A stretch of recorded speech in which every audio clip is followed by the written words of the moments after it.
Indian സ്വകാര്യ ബഹിരാകാശ മേഖലയിലെ ചരിത്ര നേട്ടമായി ഹൈദരാബാദ് ആസ്ഥാനമായുള്ള സ്കൈ റൂട്ട് എയ്റോസ്പേസ് വികസിപ്പിച്ച വിക്രം-1 റോക്കറ്റിന്റെ ആദ്യ പരീക്ഷണ വിക്ഷേപണമായ മിഷൻ ആഗമൻ വിജയകരമായി പൂർത്തിയായി.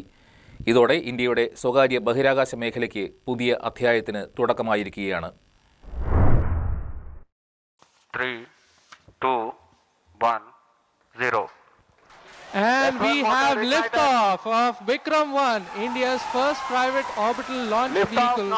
And we have great views coming from the tracking cameras. And isn't this quite something? Vikram-1 ने अपनी उड़ान भरी, प्रथम चरण का प्रज्वलन प्रारंभ हो चुका है. Vikram-1 ने प्रक्षेपण पथ को लांघकर आकाश को भेदने का निर्णय ले लिया है, एक ब्रह्मास्त्र की तरह. ശ്രീഹരിക്കോട്ടയിലെ സതീഷ് ധവാൻ ബഹിരാകാശ കേന്ദ്രത്തിൽ നിന്നും വിക്ഷേപിച്ച വിക്രം-1 ഭൂമിയുടെ താഴ്ന്ന ഭ്രമണപഥത്തിൽ ഒന്നിലധികം പേലോഡുകൾ വിജയകരമായാണ് എത്തിച്ചത്. സ്വകാര്യമായി വികസിപ്പിച്ച ഇന്ത്യയുടെ ആദ്യ ഓർബിറ്റൽ റോക്കറ്റ് എന്ന നേട്ടവും ഇതോടെ വിക്രം-1 സ്വന്തമാക്കി. മുൻ ഇസ്രോ ശാസ്ത്രജ്ഞർ സ്ഥാപിച്ച സ്കൈറൂട്ട് എയ്റോസ്പേസ് വികസിപ്പിച്ച ഈ ദൗത്യം രാജ്യത്തിന്റെ വാണിജ്യ ബഹിരാകാശ രംഗത്തിന് വലിയ ആത്മവിശ്വാസമാണ് പകരുന്നത്.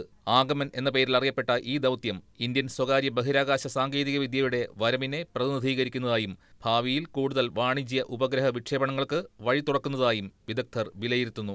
ഈ ചരിത്ര വിജയത്തെ തുടർന്ന് ശാസ്ത്രലോകത്തു നിന്നും കേന്ദ്ര സർക്കാരിൽ നിന്നുമടക്കം ഒട്ടേറെ മേഖലകളിൽ നിന്ന് സ്കൈറൂട്ട് ടീമിന് അഭിനന്ദനങ്ങൾ പ്രവഹിച്ചു.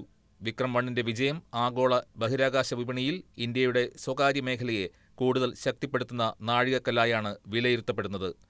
News desk KCV news.